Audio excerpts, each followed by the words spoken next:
Hello दोस्तों, मैं लवलेश श्रीवास फिर से आपका एक बार स्वागत करता हूं। दोस्तों, आज हम प्रयोगशाला परिचारक के लिए कुछ मोस्ट इंपॉर्टेंट क्वेश्चन देखने वाले हैं जो आगामी एग्जाम के लिए बहुत ज़्यादा हेल्पफुल होने वाले हैं। तो दोस्तों, ये रहा आपके पास पहला सवाल कि भाई प्रकाश वर्ष किसकी इकाई है। जैसा कि नाम से पता चलता है कि प्रकाश वर्ष है ना, एक समय की इकाई होने की संभावना होती है, लेकिन ऐसा कुछ नहीं है। प्रकाश वर्ष जो होता है मेरे प्यारे भाई, ये आपकी दूरी का मात्रक होता है। प्रकाश वर्ष आखिर किसको कहते हैं? तो एक वर्ष में निर्वात में प्रकाश द्वारा चली गई जो दूरी होती है, इसको हम प्रकाश वर्ष के नाम से जानते हैं। अंग्रेजी में इसको लाइट ईयर कहते हैं। और एक लाइट ईयर जो होता है, एक लाइट ईयर कितने के बराबर होता है? तो ये भी आपको पता होना चाहिए, 9.46 गुणा 10 की पावर 15 मीटर के बराबर होता है मेरे प्यारे दोस्तों। तो ये होता है एक लाइट ईयर की वैल्यू होता है। एक वर्ष में निर्वात में प्रकाश जितनी दूरी तय करती है, इसको हम एक प्रकाश वर्ष कहते हैं। और भाई ये एक्चुअल में दूरी का मात्रक होता है, ये आपको पता होना चाहिए, लंबाई या दूरी का। हाँ, लेकिन सबसे बड़ा मात्रक नहीं होता। सबसे बड़ा यदि मात्रक की बात करें, दूरी के सबसे बड़ा मात्रक होता है मेरे प्यारे दोस्तों, तो याद रखना पारसेक, है ना। क्या होता है? पारसेक होता है। और आपको ये भी पता होना चाहिए कि भाई एक पारसेक में कितना होता है? तो 3.26 लाइट ईयर के बराबर होता है। इतना आपको पता होना चाहिए। क्लियर है? ये छोटे छोटे फैक्ट है, कई बार एग्जाम में पूछ लेता है, तो आपसे बननी चाहिए। नेक्स्ट सवाल की ओर बढ़ते हैं। देखिएगा अगला सवाल, निम्नलिखित में से कौन सी अदिश राशि है? अब कई बार कई लोगों को कंफ्यूजन रहता है, रटा दिए जाते हैं कि ये भाई सदिश और एक अदिश है। मेरे प्यारे दोस्तों, याद रखना, अदिश उन राशियों को बोला जाता है जिनका दिशा से कोई लेना देना नहीं है, दिशा परिवर्तन से उसके मान में परिमाण में कोई चेंजेस नहीं आता, वो होता है आपके पास क्या भाई? अदिश राशि। जैसे मैंने कहा कि भाई ये मेरे पास पेन है, इस पेन का वजन मान लेते हैं अभी 50 ग्राम है। इसको मैं पंखा में फेंक दूंगा तो भी इसका वजन 50 ग्राम रहेगा, है ना। उत्तर में फेंक दूं, दक्षिण में फेंक दूं, कहीं भी फेंक दूं, इसका द्रव्यमान ज्यों का त्यों रहेगा। यदि 50 ग्राम का है तो 50 ग्राम का ही रहेगा। जेब में रख लूंगा तो भी क्या होगा? 50 ग्राम का। मतलब दिशा के कारण इसके मान में कोई चेंजेस आया क्या? नहीं। तब तो ये अदिश राशि है मेरे प्यारे दोस्तों। तो आपके पास 4 ऑप्शन दिया गया है, बल, दाब, वेग और त्वरण। तो मेरे प्यारे भाई याद रखना, जो दाब होता है, दाब दिशा से अपरिभावित रहता है। तो आपका करेक्ट आंसर क्या हो जाएगा? आपके पास बी, ये आपके पास क्या है? अदिश राशि है। क्लियर? देखिएगा अगला सवाल, एक हार्स पावर में कितने वाट होते हैं बोला गया है। वाट जो होता है मेरे प्यारे दोस्तों, ये शक्ति का मात्रक होता है, ठीक है भाई। और आपको पता होना चाहिए कि हार्स पावर मतलब एचपी कहते हैं। आप सुने होंगे इतने एचपी का मोटर है ऐसा करके। तो एक एचपी बराबर होता है मेरे प्यारे दोस्तों 746 वाट के बराबर होता है ना। शक्ति का बड़ा मात्रक होता है किलोवाट। आपको ये भी पता होना चाहिए। बड़ा मात्रक की यदि हम बात करें, बड़ा मात्रक क्या होता है मेरे प्यारे दोस्तों, तो आप कहोगे भाई किलोवाट जो होता है बड़ा मात्रक। और 1 किलोवाट में कितने वाट होता है? तो आपको पता होना चाहिए 1000 वाट होता है, ठीक है। ये भी पता होना चाहिए कि भाई 1 किलोवाट में कितने एचपी होता है? तो आपको पता होना चाहिए मेरे प्यारे दोस्तों 1.34 एचपी के बराबर होता है। ये कुछ फैक्ट है। तो आपका करेक्ट आंसर क्या हो जाएगा? ऑप्शन नंबर जो सी होगा मेरे प्यारे भाई, ये आपका क्या होगा? करेक्ट आंसर हो जाएगा। क्लियर है? देखिएगा अगला सवाल, पेंडुलम घड़ी तीव्र गति से चल सकती है। कौन से सीजन में, ऐसा कौन सा सीजन है जिस सीजन में पेंडुलम गति फास्ट चलेगी? अब क्या होता है मेरे प्यारे दोस्तों, कहीं ना कहीं ऊष्मा का प्रभाव पड़ता है। जैसे आप देखे होंगे कि दो बिजली तारों के बीच जो तार होते हैं, दो बिजली खंभों के बीच तार को ढीले ही क्यों बांधे जाते हैं? चिड़िया के झूलने के लिए तो नहीं बांधते होंगे, है ना, कि भाई आए और झूला झूल के जाए। ऐसा तो कॉन्सेप्ट नहीं होगा मेरे प्यारे दोस्तों। क्या होता है कि जैसे गर्मी के दिन में आता है तो दो बिजली खंभों के बीच की तार में क्या होता है? तन्यता आ जाती है, वृद्धि होता है, रेखी प्रसार होता है। तो इस कारण से तार में फैलाव होता है और ज्यादा झूलने लगता है। इससे लोगों का कोई कॉन्सेप्ट नहीं है ना। तार को ढीला बांधने के पीछे इसका कोई कॉन्सेप्ट नहीं, लेकिन कॉन्सेप्ट शीत ऋतु में आ जाएगा। जैसे शीत ऋतु आएगा, इनके बीच क्या होगा? जो आपके पास जो प्रसार हुआ है उसमें क्या होगा? सिकुड़न होगा। और इस कारण से ये क्या हो जाएगा? टाइट होगा। और इसको यदि हम टाइट ही बांध कर रखेंगे तो ठंडे के मौसम में क्या होगा? ये टूट जाएगा, इसलिए ढीले बांधे जाते हैं। उसी प्रकार पेंडुलम के तीव्र गति, अब तीव्र गति कब होगा भाई? जब लंबाई कम होगी। तो लंबाई कब कम होगी? तो भाई हम कहेंगे शीत ऋतु में लंबाई कम होती है, तो पेंडुलम की घड़ी क्या हो जाएगी?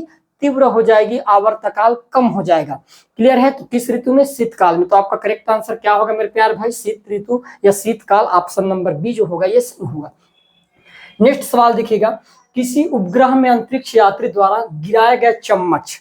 अब जब अंतरिक्ष यात्री अंतरिक्ष में रहकर यदि मान लो वहां से चम्मच को ऐसे गिरा देगा तो क्या फर्श पर गिर जाएगा?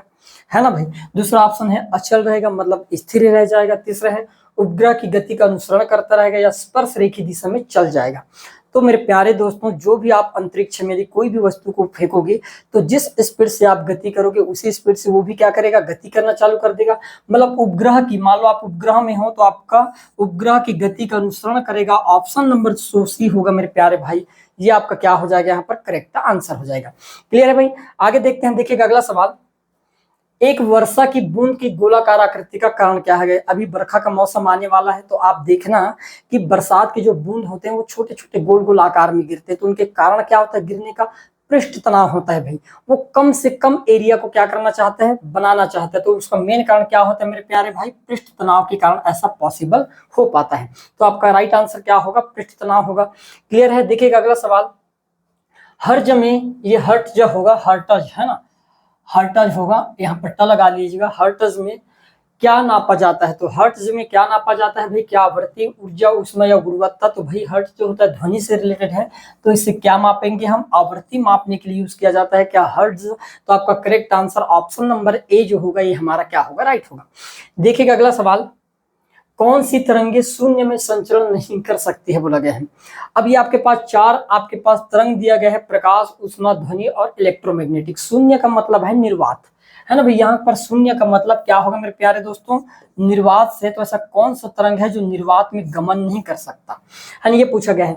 तो वही चीज गमन में नहीं कर सकता, वही तरंग गमन नहीं करेगा जिनको माध्यम की आवश्यकता होती है ना। जिनको माध्यम की आवश्यकता नहीं होती वो तो गमन कर लेगा। जैसे आपके पास प्रकाश, प्रकाश को एक स्थान से दूसरे स्थान तक जाने के लिए माध्यम की जरूरत नहीं पड़ती, इसका मतलब ये शून्य में भी गमन कर सकता है। ऊष्मा की बात करें तो ऊष्मा को भी एक स्थान से दूसरे स्थान के लिए जरूरत नहीं पड़ती, इलेक्ट्रोमैग्नेटिक को भी जरूरत नहीं पड़ती। लेकिन ध्वनि एक ऐसा तरंग है मेरे प्यारे भाई जो बिना माध्यम के एक स्थान से दूसरे स्थान तक नहीं चल सकता। इसलिए कई बार बोला जाता है कि अंतरिक्ष में दो व्यक्ति आपस में बात क्यों नहीं कर सकते? तो भाई बात नहीं कर पाने का कारण यही होता है निर्वात, क्योंकि अंतरिक्ष में कोई मीडियम नहीं है, और जब मीडियम होगा नहीं तो ध्वनि एक स्थान से दूसरे स्थान तक जाएगा नहीं।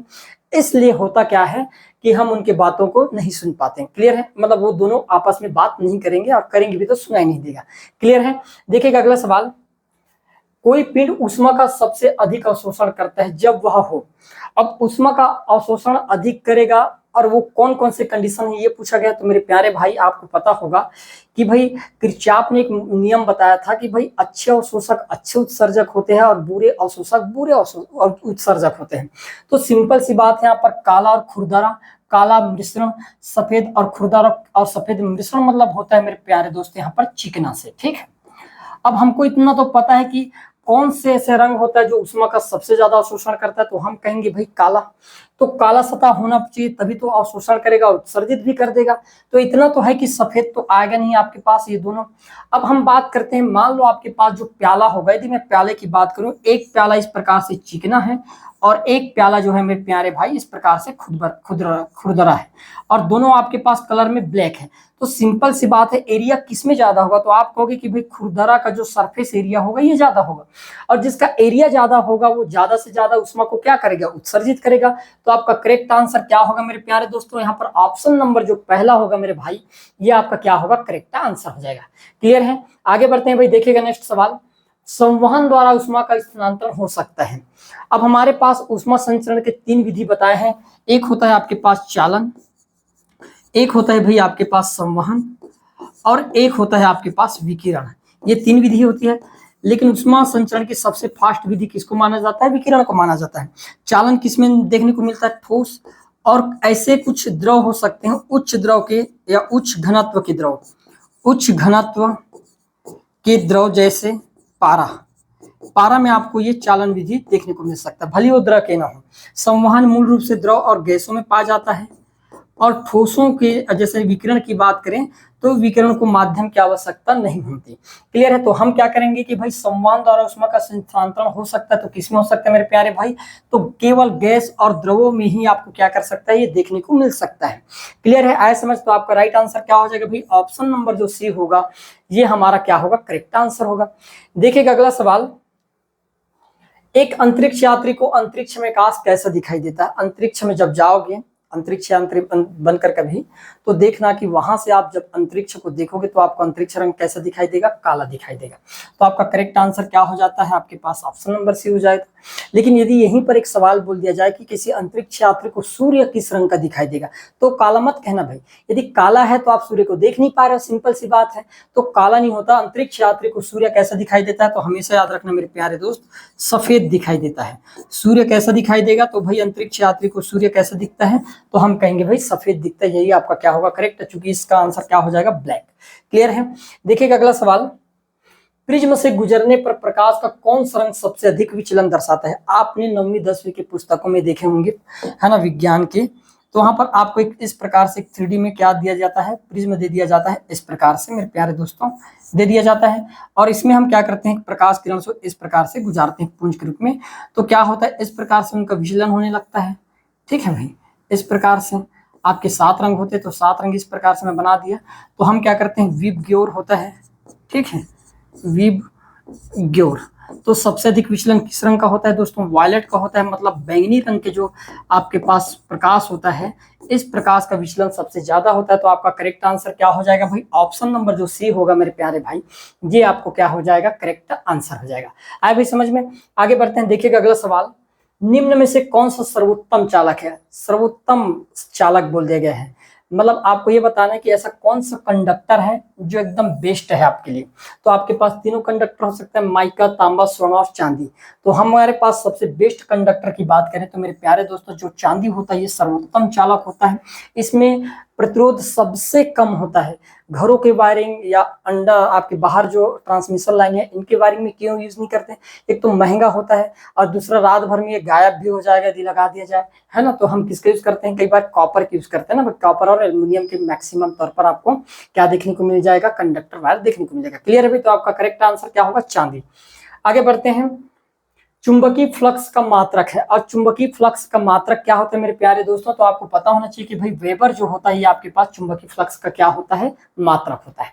क्लियर है। देखिएगा अगला सवाल, जब पानी को 0 डिग्री सेल्सियस से 10 डिग्री सेल्सियस तक गर्म किया जाता है तो इसके आयतन पर क्या प्रभाव पड़ेगा। मेरे प्यारे दोस्तों, एक चीज तो आप रट लेना, एक मैं चार्ट बना दे रहा हूं, यदि ये एक बार समझ आ गया ना तो जिंदगी में कभी भूलोगे नहीं। ये वाला होता है आयतन वाला, और ये होता है आपके पास मेरे प्यारे दोस्तों तापमान। ठीक है, हम कहेंगे ये 0 डिग्री सेल्सियस, ये आपके पास 4 डिग्री सेल्सियस, और ये हो जाएगा आपके पास 10 डिग्री सेल्सियस। क्लियर दोस्तों, ध्यान समझना, इसका जो वक्र होता है इस प्रकार से बनता है। ठीक है, तो हमने एक चीज देखें कि पानी का जो न्यूनतम आयतन होता है वो कितने पर होता है, तो भाई पानी का जो न्यूनतम आयतन होगा वो 4 डिग्री सेल्सियस पानी का आयतन क्या होता है, न्यूनतम होता है। यहाँ पर न्यूनतम हो जाएगा क्या आपके पास, आयतन। तो आयतन पर हमने क्या देखे कि भाई पहले आयतन ज्यादा था, जैसे जैसे हमने गर्म किए पहले घटा, उसके बाद 4 से जैसे ही आगे बढ़ा फिर बढ़ना क्या हो गया, प्रारंभ हो गया। तो हम क्या कहेंगे कि भाई पहले घटता है और फिर बढ़ता है। तो आपका करेक्ट आंसर क्या हो जाएगा मेरे प्यारे भाई, ऑप्शन नंबर जो डी होगा ये आपका क्या होगा, करेक्ट आंसर हो जाएगा। क्लियर है। देखिएगा अगला सवाल, ध्वनि का वेग अधिकतम होता है बोला गया, तो ध्वनि का अलग अलग माध्यम में उसके चाल अलग अलग होते हैं। यदि हम मान लो बात करें ठोस में जैसे मैं स्टील का एग्जांपल लूं मेरे प्यारे दोस्तों, आप खुद बताना, स्टील में ध्वनि की चाल होती है 5000 मीटर पर सेकंड की होती है। यदि मैं पानी की बात करूं, पानी में मेरे प्यारे दोस्तों जो चाल होती है 1500 मीटर पर सेकंड के बराबर होती है। और हवा में बात करें, हवा में एनटीपी पर, है ना, नॉर्मल टेम्परेचर एंड प्रेशर की बात है, तब इसकी स्पीड होती है 332 मीटर पर सेकेंड अप्रोक्सीमेट में। क्लियर है। तो निर्वात में बात करें तो निर्वात में कोई माध्यम नहीं है, तो यहाँ पर आपके पास हवा मतलब ध्वनि क्या होगी, गमन नहीं करेगी। ये हमने चारों माध्यम क्या कर लिए, देख लिए। धातु आपके पास स्टील है, वायु में 332 होती है, द्रव में आपके पास पानी के रूप में 1500 मीटर। तो बोला गया कि सबसे अधिकतम होता है बोला गया, तो मेरे प्यारे दोस्तों धातु में जो होता है इसमें ध्वनि की चाल सबसे ज्यादा देखने को मिलता है। क्लियर है। देखिएगा अगला सवाल, निम्न में से कौन सी यांत्रिक तरंग है।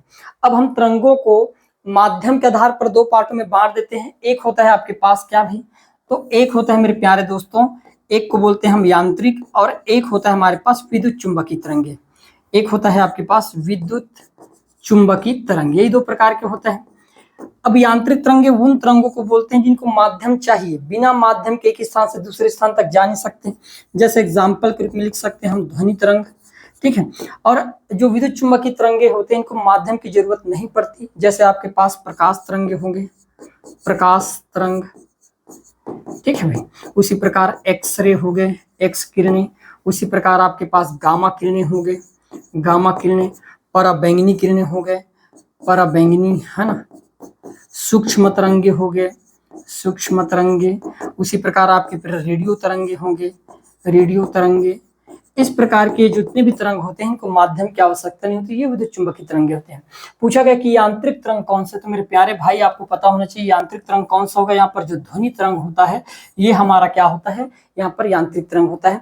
इनके अतिरिक्त कुछ और तरंगे होते हैं जिसको द्रव्य तरंग कहते हैं। तो आपको याद रखना जो द्रव्य तरंग होते हैं, इन द्रव्य तरंगों को में हम तीन चीजों को रखते हैं, तो अल्फा किरणों को, एक होता है आपके पास बीटा किरणें को, और एक होता है मेरे प्यारे भाई कैथोड किरणों को, है ना। तो ये भी आपको क्या होना चाहिए, पता होना चाहिए कि ये जो होते हैं इनको ना तो हम यांत्रिक बोल सकते हैं और ना ही विद्युत चुंबकीय तरंग बोल सकते हैं, बल्कि इनको क्या बोलते हैं, द्रव्य तरंग या मैटर वेव के नाम से हम क्या करते हैं, जानते हैं।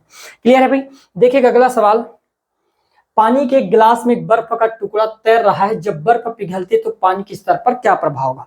यदि पानी के अंदर यदि हम बर्फ का टुकड़ा रखें और इसमें किसी भी प्रकार की अशुद्धि नहीं है, अशुद्धि होने के कंडीशन में तो हो सकता है पानी की स्तर बढ़ भी जाए और कई कंडीशन में घट भी जाए और कई कंडीशन में अपरिवर्तित रहे। लेकिन यदि मान लो ये शुद्ध बर्फ है मेरे प्यारे दोस्तों, तो पानी के लेवल में कोई चेंजेस नहीं आएगा। आपका राइट आंसर क्या हो जाएगा, उतना ही होगा, यही हमारा क्या होगा, करेक्ट आंसर होगा।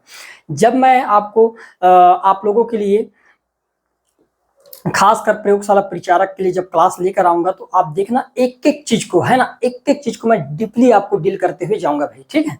देखिएगा नेक्स्ट सवाल फिर, कि जब शुद्ध जल में डिटर्जेंट डाला जाता है तो पृष्ठ तनाव पर क्या प्रभाव पड़ता है। पृष्ठ तनाव जो होता है ना, कि भाई कम से कम लंबा एरिया आयतन कवर करना उसका मेन क्या होता है, काम होता है भाई। तो यदि मान लो अधिक घुलनशील अशुद्धि मिला देते हो, अधिक घुलनशील जैसे शक्कर डाल दोगे पानी में, नमक डाल दोगे, तो पृष्ठ तनाव का मान बढ़ जाता है। लेकिन उसकी जगह यदि कम घुलनशील अशुद्धि मिला रहे हैं द्रव में, जैसे जो पानी में पूरी तरीके से नहीं घुलता, जैसे आपके पास हो गए तेल, तेल नहीं घुलता, उसी प्रकार आपके डिटर्जेंट, तो पृष्ठ तनाव का मान कम हो जाता है मेरे प्यारे दोस्तों। तो आपका राइट आंसर क्या हो जाएगा भाई, यहाँ पर घट जाता है। ऑप्शन नंबर जो बी होगा ये क्या होगा, करेक्ट होगा। क्यों होता है इसका कारण भी बताऊंगा भाई, एक एक चीज बहुत सरल भाषा में, ठीक है। देखिएगा अगला सवाल, फ्रिक्शन कोण और रिपोज कोण निम्नलिखित में से किस रूप में होता है। अब मेरे प्यारे दोस्तों फ्रिक्शन कोण क्या होता है इनके बारे में बता देता हूँ। ये आपके पास कोई वस्तु है जो किसी सतह पर इस प्रकार से रखें, अब क्या होता है, वस्तु का भार नीचे की ओर काम करता है और प्रतिक्रिया बल आर जो होता है ऊपर की ओर काम करता है ना। यदि मान लो हम वस्तु को उधर धकेलने की कोशिश कर रहे हैं तो बाएं बल इधर लगेगा और घर्षण बल आपके पास इस दिशा में काम करने लगता है, एफ, ठीक है। ये आपको याद रखना। अब क्या होता है कि भाई प्रतिक्रिया बल और आपके पास घर्षण बल का जो परिणामी बल होता है एफ, ठीक है, ये बड़ा वाला एफ, ये जो परिणामी बल होता है ना, अभिलंब प्रतिक्रिया बल के साथ जो कोण बनाता है इसको बोला जाता है क्या, घर्षण कोण के नाम से जाना जाता है। तो हम इसको रख सकते हैं टेन थीटा के रूप में, ठीक है, टेन लेमडा के रूप में रखते हैं। किसके रूप में रख देंगे दोस्तों, टेन लेमडा के रूप में। अब आपके पास रिपोज कोण क्या होता है, ये विराम कोण क्या होता है, तो विराम कोण क्या होता है कि जब कोई वस्तु किसी, है ना, नत सतह में फिसलने की स्थिति में होती है तो नत सतह के साथ जो झुकाव होता है ये थीटा, इसको बोला जाता है विराम कोण के नाम से जानते हैं और इसको दर्शाते हैं हम टेन थीटा के रूप में दर्शाते हैं दोस्तों, ठीक है। अब ये हमेशा क्या होता है कि यदि दोनों की वैल्यू बराबर है तो हम कहेंगे कि भाई ये कोई भी केस में आपके पास चाहे घर्षण कोण हो या रिपोज कोण हो, इन दोनों की वैल्यू किसने के बराबर होता है, एक दूसरे के बराबर होता है। तो मेरे प्यारे भाई आपका राइट आंसर क्या हो जाएगा, एक दूसरे के समान होगा। ऑप्शन नंबर जो ए होगा ये हमारा क्या हो जाएगा, यहाँ पर करेक्ट आंसर हो जाता है। क्लियर है। तो इस प्रकार से रहा हमारा क्लास। अभी कुछ दिन में जैसे ही हम जल्द से जल्द नए बैच लॉन्च करने वाले हैं, ठीक है, आपको हर एक चीज को डिटेल में मैं डील करने वाला हूँ। क्लियर भाई, धन्यवाद।